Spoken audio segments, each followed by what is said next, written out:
السلام علیکم ورحمۃ اللہ وبرکاتہ۔ ایک عربی عاشق کا واقعہ آپ حضرات کی خدمت میں پیش ہے۔ کما تدین تدان، جیسا کرو گے ویسا بھرو گے۔ قبیلہ عرب کی ایک لڑکی ایک لڑکے پر عاشق ہو گئی۔ عشق کا بھوت دونوں کے سر پر چڑھ کر ناچنے لگا۔ مختصر یہ کہ دونوں نے بھاگ کر شادی کرنے کا فیصلہ کر لیا۔ لڑکی نے کہا، میرے پاس ایک تیز رفتار اونٹنی ہے، ہم رات کو ندی پار کر کے دوسرے شہر روانہ ہو جائیں گے۔ لڑکے نے بھی ہاں کر کے رضامندی کا اظہار کیا۔ رات کے پچھلے پہر وقت مقررہ پر دونوں ندی کے کنارے اکٹھے ہوئے۔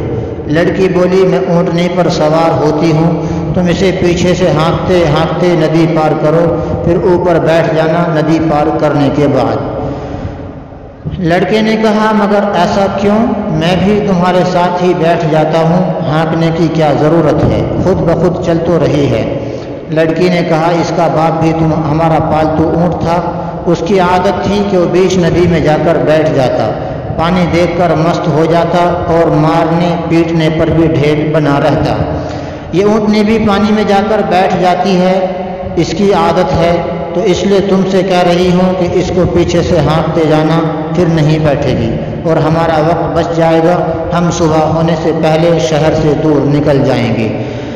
لڑکے نے کچھ دیر لڑکی کے چہرے پر نظریں گاڑی رکھی اور پھر ٹھنڈی اور لمبی سانس لی، جیسے کوئی پکا ارادہ کر چکا ہو، اور بولا، ہم بھاگ کر شادی نہیں کریں گے، مقدر ہوا تو نکاح ہو جائے گا، نہیں تو جو رب کی رضا، تم واپس اپنے گھر چلے جاؤ۔ لڑکی نے کہا، مگر کیوں؟ اچانک کیا ہو گیا تمہیں؟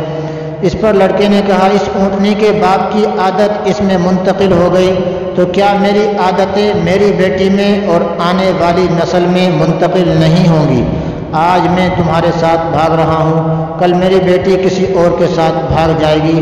یہ کہہ کر لڑکا واپس پلٹ گیا۔ دنیا مکافات عمل ہے، جیسا کرو گے ویسا بھرو گے۔